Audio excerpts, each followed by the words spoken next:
والعاقبۃ للمتقین والصلاة والسلام علی سید المرسلین وعلی آلہ وصحبہ اجمعین، اما بعد۔ جیسے کہ اصحاب کہف کا یہ قصہ ذکر ہو رہا ہے، جب یہ اصحاب کہف نوجوان جو شہزادے تھے، مختلف روایات اس میں موجود ہیں، راستہ چلتے ہوئے ایک چرواہا ملا، اس کے ساتھ ایک کتا تھا، وہ بھی ان کے ساتھ ہو گیا۔ اس طرح کل یہ 7 لوگ تھے اور ان کے ساتھ 8واں ان کا کتا تھا۔ اللہ پاک نے ان کو 309 سال 309 برس اس غار میں اللہ نے ان کو سلایا ہے۔ جب غار پہنچے تو ان کے پاس پیسے تھے۔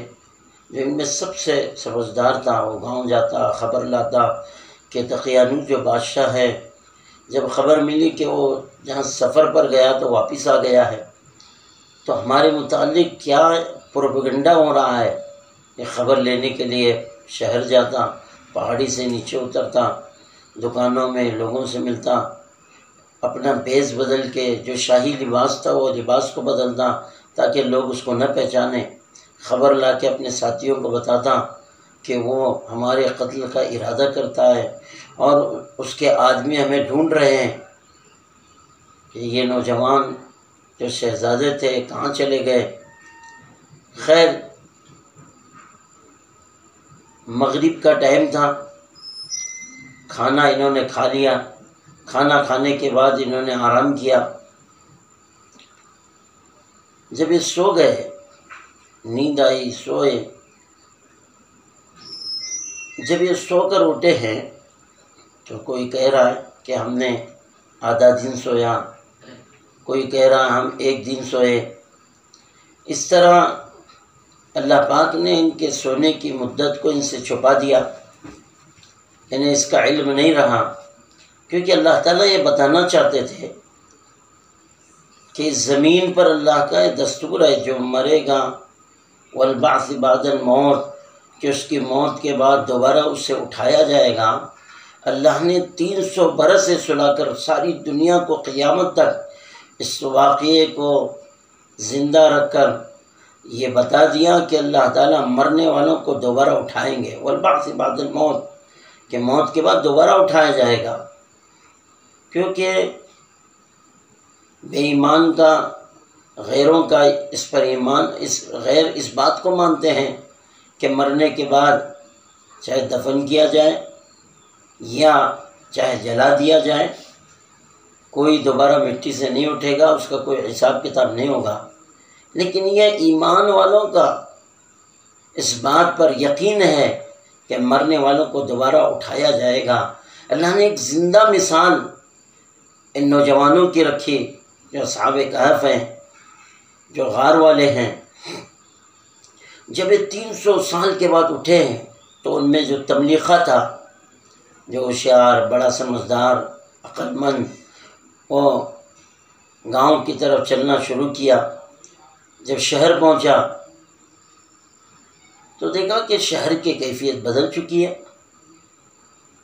اور جو شہر کا دروازہ ہے اس دروازے پر ایمان والوں کی علامتیں محسوس ہو رہی ہیں۔ جب دوسرے دروازے، شہر کے دوسرے دروازے پر گئے، وہاں پر بھی ایمان والوں کی علامتیں محسوس ہوئی۔ وہ شک میں پڑ گیا کہ معاملہ کیا ہے، ماجرا کیا ہے۔ آخر ایک دکان پر پہنچا۔ جب وہ دکان پر پہنچا، دکان والوں سے کہا کہ ہمیں نان دے دو، اور ان کو اس نے چاندی کے پیسے دیے۔ جب یہ چاندی کے سکے دیکھے تو دکاندار نے اپنے دوست کو دیا، اس نے تیسرے کو دیا، ایک بڑا مجمع جمع ہوا۔ ہاں کہ اس کو کہیں خزانہ تو نہیں لگ گیا کہ یہ تو پرانے زمانے کے پیسے ہیں اور اس چاندی کے سکے ہیں، اس زمانے کا پیسہ نہیں ہے۔ سب جمع ہوئے اور اس سے پوچھنے لگے، بتا تجھے خزانہ کہاں لگا ہے، ہمیں بھی تو اس میں حصے دار بنا دے، ہمیں بھی وہ خزانے کے پیسے دے دے۔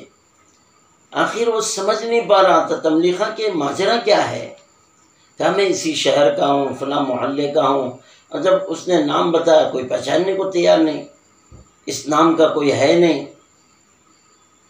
خیر جو اس وقت کے حاکم تھے ان کے پاس، جو ذمہ دار قسم کے آدمی تھے محلے کے، ان کے پاس لے گئے۔ گلے میں ان کے چادر تھی، سر سے چادر کو نکالا، گلے میں ڈالا، گلے میں پکڑ کے کھینچتے ہوئے لے گئے، اور یہ رو رہے تھے کہ اللہ یہ کیا ماجرا ہے، ہم تو پہلے دقیانوس بادشاہ سے بھاگے جو کافر تھا، بت پرست تھا، اور یہاں سے بھاگ کر ہم غار میں چھپے، اور جب اٹھے تو یہ کیا ماجرا ہے۔ اللہ کی طرف متوجہ ہو رہے ہیں کہ اللہ کوئی مدد کر۔ جب ان کے پاس گئے تو کچھ لوگ کہہ رہے ہیں دیوانہ ہے، یہ بات سمجھ نہیں پا رہا، یہ دیوانہ ہے۔ خیر پوچھ تاچھ ہوتی رہی، وہ چلتی رہی، بہت دیر ہونے کے بعد اس نے یہ بات بتا دی کہ ہم اسی شہر کے ہیں، ہمارے ماں باپ کا یہ نام ہے، کوئی بھی نہیں پہچان پا رہا ہے۔ پھر اس کے بعد اس نے اپنا واقعہ بتایا کہ ہم مسلمان ہیں، کل شام ہم یہاں سے شہر سے نکلے تھے اور غار میں جا کر سوئے اور صبح اٹھے ہیں۔ جب یہ بات شہر میں پھیلنا شروع ہو گئی، مجمع جمع ہو گیا، اور اس وقت کے بادشاہ کے پاس ان کو لے جایا گیا۔ بادشاہ اور اس کے آدمی سب جمع ہوئے۔ جب یہ قصہ لوگوں نے بتایا اور تبلیغ خان نے اپنا قصہ بتایا، الگ الگ طریقے سے اس واقعے کو مفسرین نے ذکر کیا ہے، وہب نے، عبداللہ ابن عباس رضی اللہ تعالیٰ عنہ نے، اور اسی طرح جو ہیں کئی مفسرین نے اپنے اپنے طور سے تھوڑی بہت تبدیلی کے ساتھ الفاظ کی ذکر کیا۔ خیر مجموعی بات میں عرض کر دوں گا اس میں۔ تو پھر اس کے بعد انہوں نے پورا واقعہ سنایا کہ ہم مسلمان تھے، بادشاہ نے ہمیں قید کیا، جب بادشاہ ہمیں ایک موقع دیا سمجھنے کے لیے تو ہم وہاں سے بھاگنے کے لیے غار میں قیام کیے، کل ہم گئے تھے اور صبح کھانا لینے کے لیے ہم یہاں آئے ہیں۔ خیر بات تو کسی کی نہیں سمجھ میں آئی، لیکن بادشاہ نے اپنے خزانے میں جہاں کئی چیزیں اس ملک کی رکھی ہوئی تھی، اس میں یہ تختیاں تھیں جس میں ان کا نام لکھا ہوا تھا۔ تو اس نے پوچھا کہ تمہارا نام کیا ہے؟ نے کہا تملیخہ۔ تو اس میں جو نام لکھے ہوئے تھے 7 نام، اس میں ایک تملیخہ تھا۔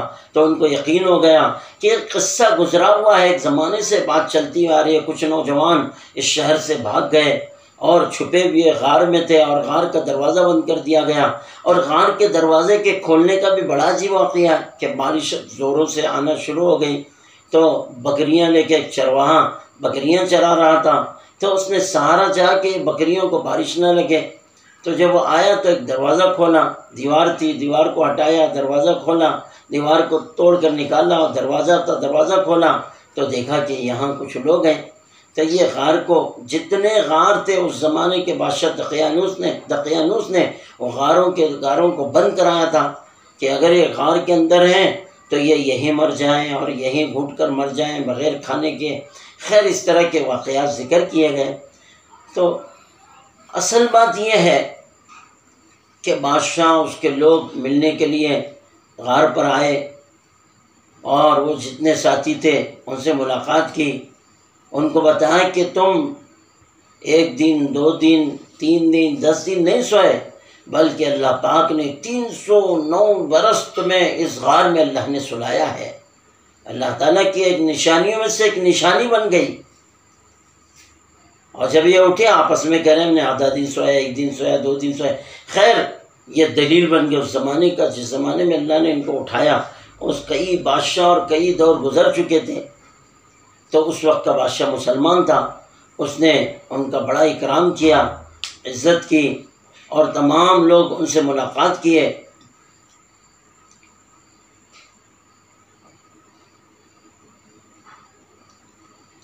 اور اس کے بعد کچھ وقت وہ زندہ رہے، سب چلے گئے، اور وہ نماز میں، سجدے میں، عبادت میں مشغول ہو گئے، اللہ کے سامنے رونے لگے، اللہ کی خوب عبادت اور اللہ تعالیٰ کی حمد بیان کی، سجدوں میں پڑے رہے۔ اس کے بعد اللہ تعالیٰ نے ان پر موت طاری کی، اور اسی غار میں ان کی موت ہو گئی۔ اسی واقعے کو تفصیل سے تقریباً مفسرین نے اپنی اپنی تحقیق کے مطابق اس واقعے کو ذکر کیا ہے۔ خیر عرض یہ کرنا اس واقعے سے بڑا عجیب سبق یہ ہے کہ جن لوگوں کا یہ ایمان ہے کہ مرنے کے بعد دوبارہ کیوں کیسے اٹھایا جائے گا، اللہ نے فرمایا، قرآن میں اللہ نے فرمایا مِنْهَا خَلَقْنَاكُمْ وَفِيهَا نُعِيدُكُمْ وَمِنْهَا نُخْرِجُكُمْ تَارَةً أُخْرَىٰ، کہ ہم نے تم کو اسی مٹی سے پیدا کیا، اور مِنْهَا خَلَقْنَاكُمْ وَفِيهَا نُعِيدُكُمْ، اور دوبارہ تمہیں ہم اسی مٹی سے اٹھائیں گے، وَفِيهَا نُعِيدُكُمْ وَمِنْهَا نُخْرِجُكُمْ تَارَةً أُخْرَىٰ، کہ اللہ نے فرمایا ہم نے اسی مٹی سے تمہیں پیدا کیا، اسی مٹی میں ہم تمہیں ڈالیں گے، دوبارہ اسی مٹی سے اٹھا کر میدان میں جمع کریں گے اور ہم تمہارا حساب لیں گے۔ اللہ حشر کے میدان میں جمع کرے گا اور حساب لے گا۔ اللہ ہی نے اس مٹی سے پیدا کیا، اور بندہ اس مٹی میں جاتا ہے، محفوظ رہتا ہے، اس کی روح سے اس کا حساب کتاب پوچھا جاتا ہے۔ کئی اجسام ایسے ہیں کہ آج بھی ایسے بہت سے اجسام ہیں جو اللہ پاک نے اپنا ایک عجوبہ یہ بتا دیا کہ شہیدوں کے اجسام کو مٹی نہیں کھاتی، اور اسی طرح بہت سے اولیاء اللہ کی ایسے قبریں موقع در موقع جہاں کھلی ہیں، اور کئی صحابہ کی قبریں موقع در موقع بارش سے اور اس کی ہوا جب مٹی کھودی، آس پاس قبریں کھودی گئی تو اچانک قبر ظاہر ہوئی۔ ایسے بہت سے واقعات ہوئے ہیں کہ کفن کا ایک دھاگا بھی نہ ٹوٹا۔ یہ اللہ نے بتایا کہ جس بندے کو اسی مٹی سے اٹھایا ہم نے، اور جب اس مٹی میں اسی طرح حفاظت سے رکھا، آپ دیکھ رہے ہیں یہ بھی اللہ کی طرف سے ایک علامت ہے، اور دوبارہ اسی مٹی سے اٹھا کر ہم کھڑا کریں گے۔ اللہ تعالیٰ نے 309 برس ان کو سلا کر دوبارہ اٹھا کر ساری دنیا کے سامنے قیامت تک ایک مثال اللہ نے قائم کرا دی کہ اسی طرح ہم انسانوں کو اٹھائیں گے، حساب لیں گے۔ اللہ تعالیٰ نے فرمایا ہم حساب لیں گے، ان اللہ سریع الحساب، کہ ہر بندے کا حساب لیا جائے گا۔